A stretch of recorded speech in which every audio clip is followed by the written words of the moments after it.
Chicos, muy buenas noches. El día de hoy vamos a ver propiedades entre conjuntos. Entonces, como título,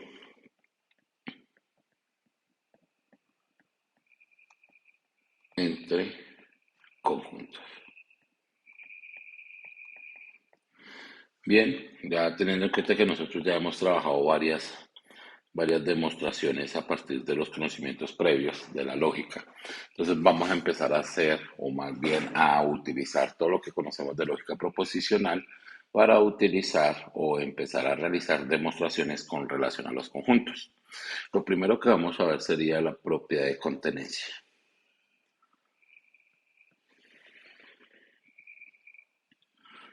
Propiedades de contenencia. Listo. Eh, las propiedades de contenencia vamos a iniciar con la primera, que dados los conjuntos sea A, B y C conjuntos, entonces, dos puntos. Vamos a decir que A es subconjunto de B y B es subconjunto de C. Entonces, A sería subconjunto de C. Bien, tengan en cuenta la relación, como lo estuvimos viendo nosotros en cursos anteriores, la relación que tiene la contenencia con relación al condicional. Nosotros sabemos que en conjunto la contenencia está relacionada con el condicional. ¿Sí? Entonces, esta es la equivalencia en lógica para este símbolo o esta operación entre conjuntos. Entonces, si nosotros nos damos cuenta, aquí en conjuntos, esto se llama la propiedad de la transitividad.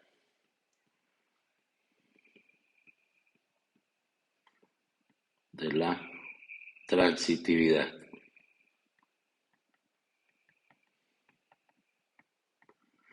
Y es muy similar a lo que nosotros aprendimos en lógica, que A entonces B, coma, y B entonces A, perdón, y B entonces C, podemos llegar a concluir que A entonces C. Y esto nosotros lo conocemos como silogismo hipotético.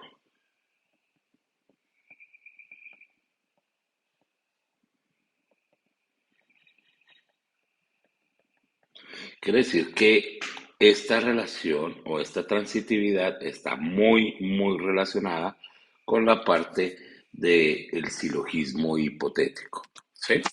Entonces, vamos a analizar o vamos a verlo a partir del diagrama de Venn y efectivamente a partir de una demostración formal de lógica. Entonces, diagrama de Venn.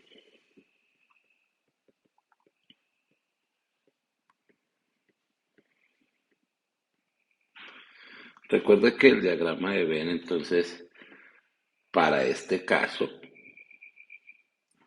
tenemos entonces el conjunto universal y estamos hablando de que A contenido en B y B contenido en C, entonces tendremos que A contenido en C. Eso sería algo como esto.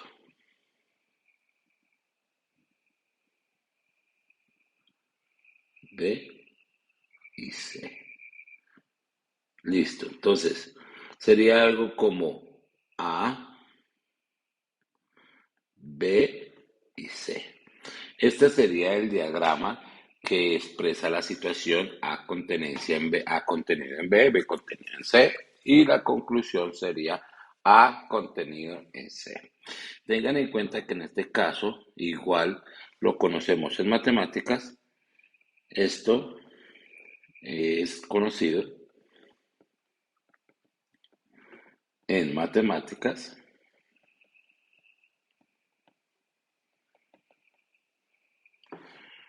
como demostración.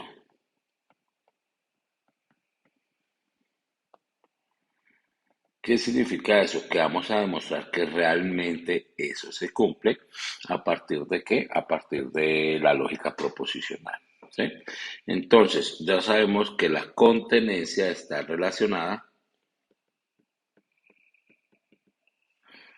relacionado con el condicional. Bien, entonces partamos de la afirmación. ¿Qué voy a hacer yo? Pues voy a partir de la conclusión. Perdón, voy a partir de la hipótesis y voy a llegar a la conclusión. Entonces, la hipótesis en este caso sería A contenido B y B contenido C. Y la conclusión sería A contenido C. ¿Listo? Entonces, vamos a decir lo siguiente, que para todo X que está contenido en A contenido B, nosotros ya sabemos cómo se expresa o de qué forma se puede expresar esa parte. Quiere decir que todos los X que están contenidos en o pertenecen a A, entonces los X pertenecen a B. Recuerde que tenemos nuestro cuantificador, en este caso cuantificador universal.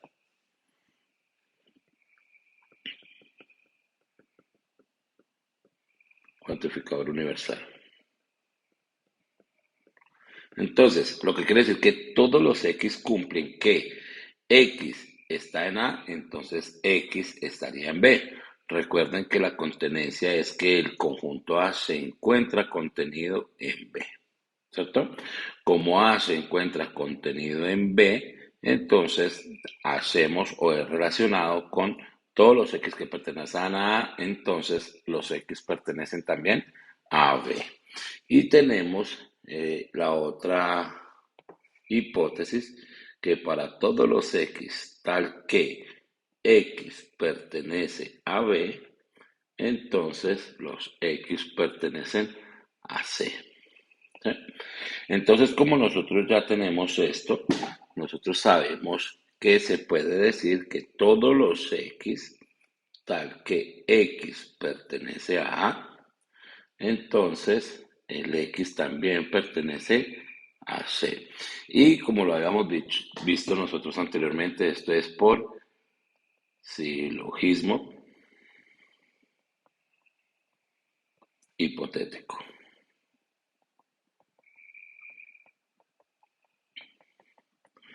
¿Entre quién?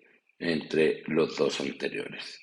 Entonces, al concluir eso, entonces yo puedo decir que los X que pertenecen a A, entonces, contenido, perdón, en C, por consiguiente, A está contenido en C. Y de esta manera llegamos entonces a la demostración que queríamos realizar a partir de nuestra hipótesis, que en este caso era esta la hipótesis, y llegamos efectivamente a la conclusión. Entonces recuerden que esto sería la hipótesis, de donde partimos o lo que nosotros tenemos. Entonces estas dos serían hipótesis, que en lógica nosotros sabíamos que se llamaban premisas. ¿Cierto? Entonces, hipótesis, que es lo que nos están dando, y este efectivamente sería la conclusión. La conclusión. ¿Listo? Entonces, tengan en cuenta la relación que hay y consejo que les doy para este curso de lógica es tener muy claro cuando vayamos a trabajar la parte operacional de conjuntos con relación a la parte de lógica de la lógica proposicional, todo lo que tiene que ser con la lógica que hemos manejado en cursos anteriores, todos sus conectores lógicos y obviamente sus respectivas reglas de inferencia van a ser un punto importante aquí. Un ejemplo que nosotros trabajamos muy habitualmente en nuestra praxis docente es cuando llegamos a explicar la parte de los subconjuntos que tienen los números reales. Nosotros sabemos que este conjunto universal está compuesto por subconjuntos más pequeños y sus respectivas contenencias, ¿cierto? Nosotros lo vemos de muy usual o muy natural cuando estamos explicando eso y les decimos a nuestros estudiantes que los naturales están contenidos en los enteros y a su vez estos se encuentran contenidos en los racionales, ¿cierto? Entonces eso lo vemos de esta manera y lo explicamos así. Tengan en cuenta que esa es como la forma más simplificada de escribirlo, es como la forma más ambigua, por decirlo así. Y la que hemos venido trabajando, la que acabamos de trabajar, era relacionado a que los naturales están contenidos en los zetas, en los enteros. Efectivamente, entonces los enteros se encuentran contenidos en los racionales y la conclusión, por decirlo así, de esto, por transitividad, contenencia y contenencia. Entonces la conclusión sería que los naturales efectivamente se encuentran contenidos en los racionales. ¿Sí? Esta sería la conclusión. Recuerden que estos dos los conocemos nosotros como hipótesis y pues efectivamente lo que se lleva después de la hipótesis sería la conclusión. Listo, muy bien. Entonces, por ese lado, muy fácil, muy normal. Y fíjense que nosotros lo hemos trabajado ya, sin necesidad de pasar a un campo más complejo. Otro ejemplo muy usual que nosotros utilizamos es ya en la parte de los números, cuando estamos hablando del orden de los números, ya sea que estemos trabajando en el conjunto universal de los naturales, o sea, de los enteros, o sea, de los racionales, yo ya sé que trabajamos el orden de los números. Recuerden que hay tres posibilidades, excluyendo efectivamente cuando es igual a o mayor igual, menor igual, ¿sí?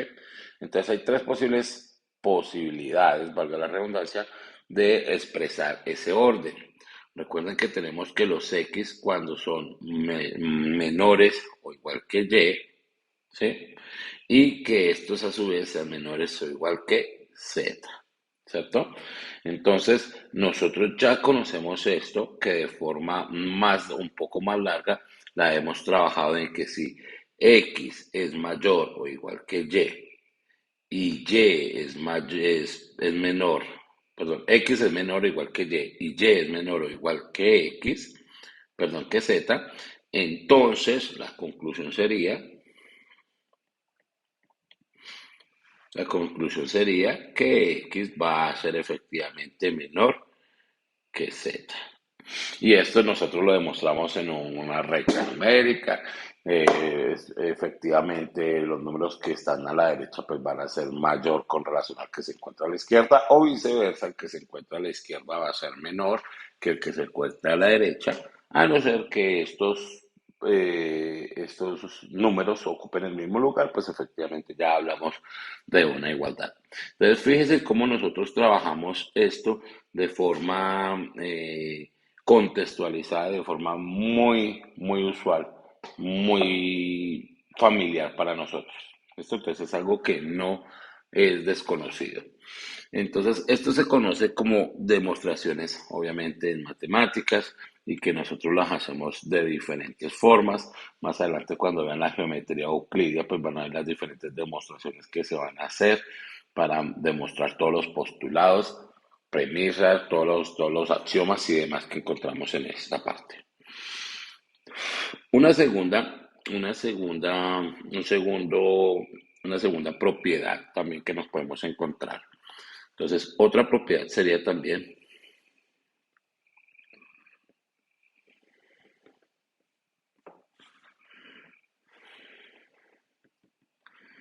Entonces, otra propiedad que nosotros nos vamos a encontrar es con A contenido en B. Entonces,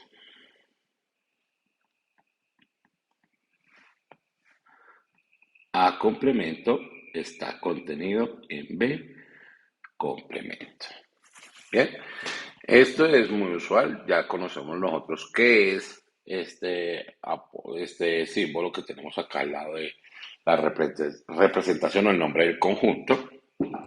Ya sabemos que es la contenencia, que serían los X que se encuentran, o más bien no se encuentran en A, o los X que no se encuentran en B.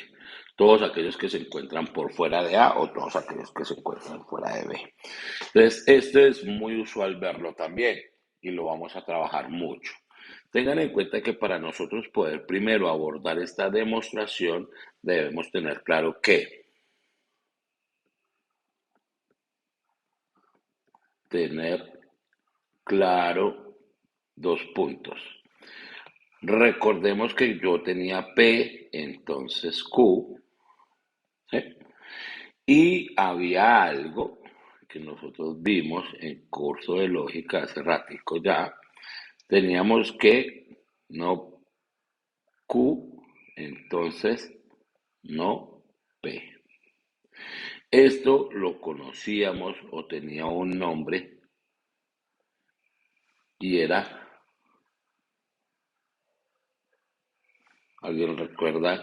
Esto se llamaba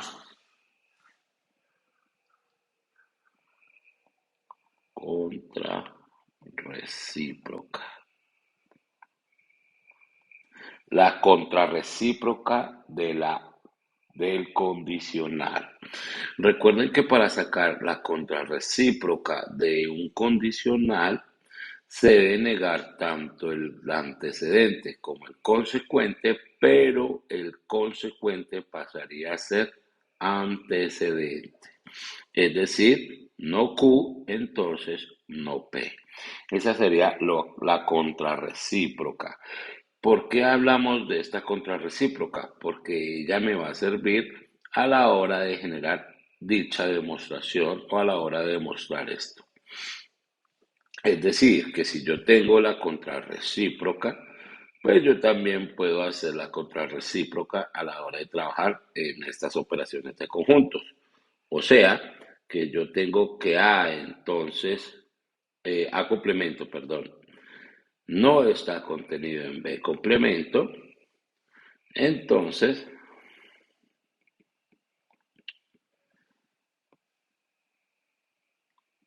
A no está contenido en B. Bien, regalamos un momento que acá está, esto lo tengo invertido.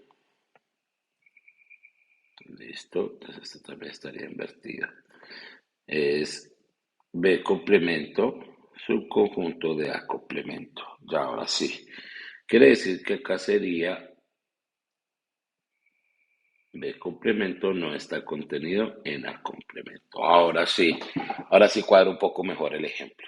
Bien, entonces decimos, entonces venga, cuadramos acá también, porque lo coloqué al revés. Entonces esto sería B complemento contenido en A complemento. Entonces, si A es subconjunto de B, entonces B complemento es subconjunto de A complemento. Ahora sí, aplicamos la contrarrecíproca. Coloca acá. Contrarrecíproca. Listo. Cuando yo aplico esta contrarrecíproca, yo vi o vimos en ese entonces que estas dos van a ser equivalentes. Y pues al ser equivalentes no estamos modificando nada, no estamos cambiando nada, simplemente estamos expresando en un lenguaje más apropiado que me va a servir a mí. Recuerda que este es así, lo siento. Y ahora sí, tiene cara. ¿Listo? Entonces, ¿qué voy a hacer? Pues yo voy a tratar de partir de aquí, llegar acá Y si demuestro eso, quiere decir que efectivamente esto está relacionado con esto. Si ocurre esto, entonces B complemento es subconjunto de A complemento. Tengan en cuenta que para eso es porque A es subconjunto de B. ¿Listo? Entonces voy a partir de esto para llegar a esto, que sería la contrarrecíproca, y efectivamente a dar la afirmación o la conclusión que realmente eso se cumple. Entonces decimos que para todo X que pertenece a B complemento, no está contenido en A complemento. Cuando yo estuve hablando de los cuantificadores, estuvimos viendo la equivalencia de esa operación con relación a los conectores lógicos. Acá la tenemos. Cuando A no es subconjunto de B, entonces decimos que existe un X tal que X pertenece a A y X no pertenece a B. ¿Listo? Entonces, teniendo en cuenta ese pedacito, yo puedo escribir esto en forma de lógica o más bien con conectores lógicos y aplicando un cuantificador o más bien el cuantificador, no sería el existencial, existe un X, no el universal, sería existe un X tal que X pertenece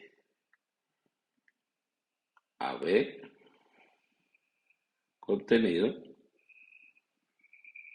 y X no pertenece a contenido.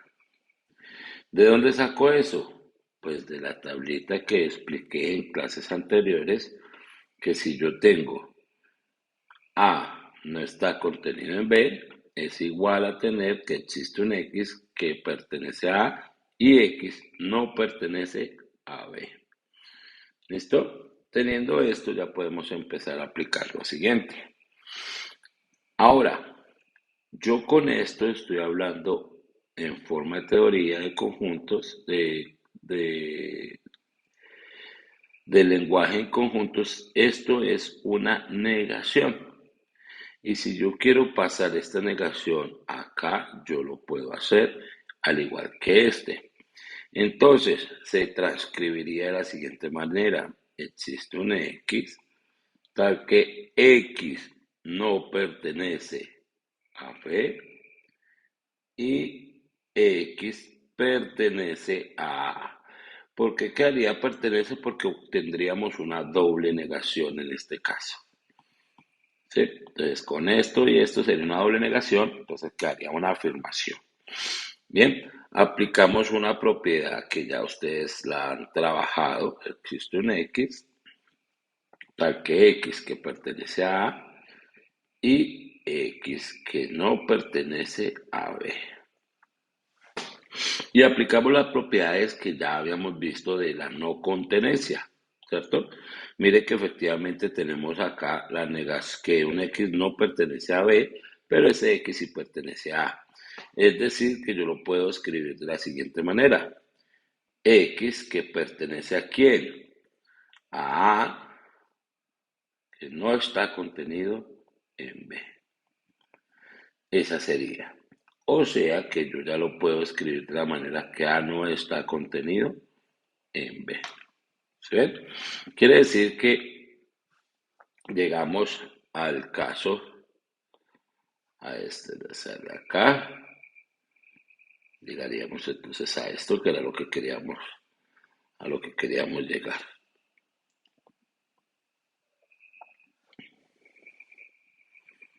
Ahí está. Bien, ahí llegamos a esto. Tengan en cuenta que ¿por qué demostramos eso? Porque a partir de poder demostrar esto ya sabemos que estas dos son equivalencias a partir de la contrarrecíproca que se genera en el condicional. ¿Listo? Entonces, ya teniendo esto, es una simple demostración para lo que va a venir más adelante. Pero entonces nosotros en el parcial, cuando hicimos la evaluación, nos encontramos con un punto que era el último, el 4B, en el cual nos tocó aplicar unas propiedades que las intuimos a partir del proceso matemático que nosotros hemos realizado en diferentes cursos. Acá voy a hacer énfasis en la unión e intersección.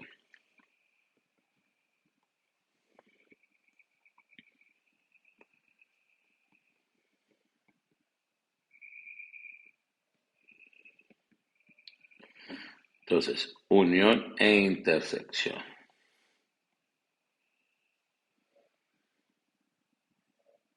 Bien. Entonces, vamos a ver las diferentes propiedades teniendo en cuenta de que A, B y C se denotan como conjuntos o son conjuntos. Entonces, si A, B y C son conjuntos, se cumple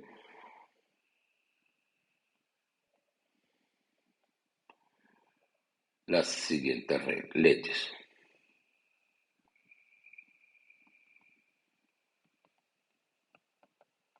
Leyes o reglas, ¿sí? Que nosotros ya lo habíamos visto. Bien, las primeras, ¿cuáles son? Estos son muy similares a lo que nosotros conocemos en matemáticas, ya sea en aritmética o en álgebra, como las propiedades de la suma o propiedades de la multiplicación, entre ellas pues la conmutativa, asociativa, distributiva, elemento neutro y demás. Entonces, estas son muy, pero muy, muy similares. Es decir, que si yo tengo A unido B, es igual a tener, es lo mismo a B unido A. Ojo, estamos diciendo o estamos trabajando de forma que se puede demostrar desde izquierda a derecha y de forma viceversa, de derecha a izquierda. ¿Por qué? Por esta igualdad que nosotros en conjunto la conocemos también como doble contenencia, que esto está contenido en esto y viceversa esto contenido en esto. ¿Listo? Hay otra forma de expresar esto también, no solo para la unión, sino también para la intersección. A intersectado B es igual a tener B intersectado A. ¿Sí? Esto se conoce como leyes conmutativas.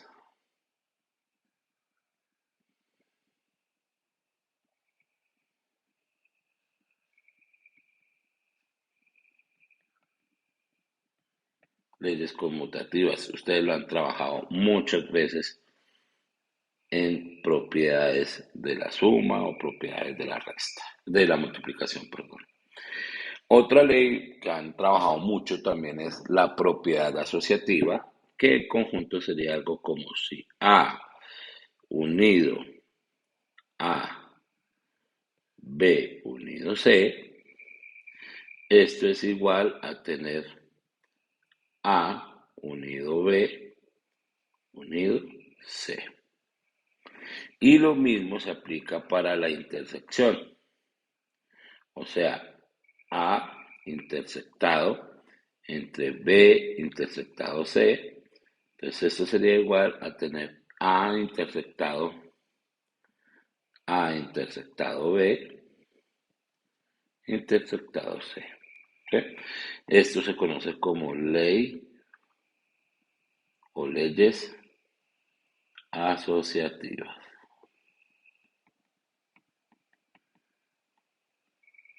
Asociativas. Listo. Vamos con otra también que hemos trabajado mucho también en aritmética, que es la distributiva. Entonces, si yo tengo A unido B intersección C, esto es igual a tener que A unido B intersectado con A unido C. Esta sería una de las formas. ¿Cuál es la otra? Pues que tengamos esto inverso. Voy a borrar esto aquí para dejar un poquito más de espacio. A intersectado B unido C es igual a tener A intersectado B unido con A intersectado C. ¿Sí ven? Entonces se aplica tanto con la unión como con la intersección. Y estas son las leyes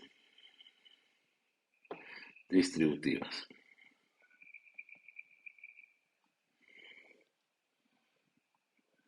Distributivas. Listo.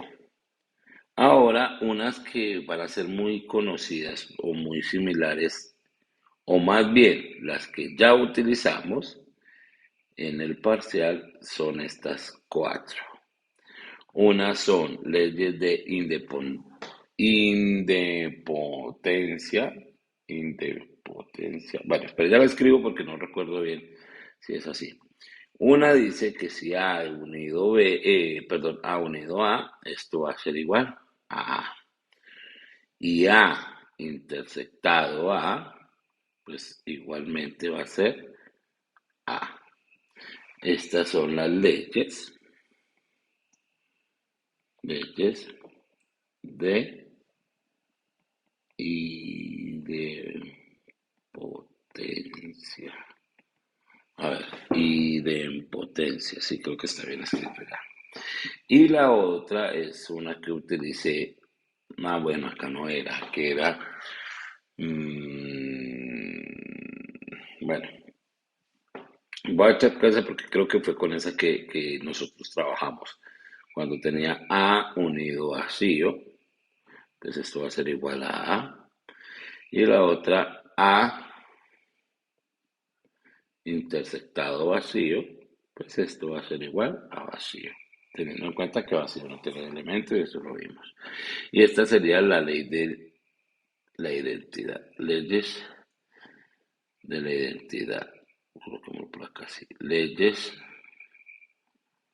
de la identidad. Y con estas y otras que vamos a ver más adelante en otros cursos, pues son las que me van a servir para hacer las diferentes demostraciones de operaciones de conjuntos. Bien, entonces chicos, voy a dejar esto como por hoy acá. Entonces espero tengan esta información clara. Esto lo continuamos el día sábado, bien explícito, porque quiero que esto bien claro y las diferentes demostraciones más complejas que vamos a hacer nosotros. Entonces chicos, espero les haya gustado este video y nos vemos entonces en otra ocasión. Un abrazo.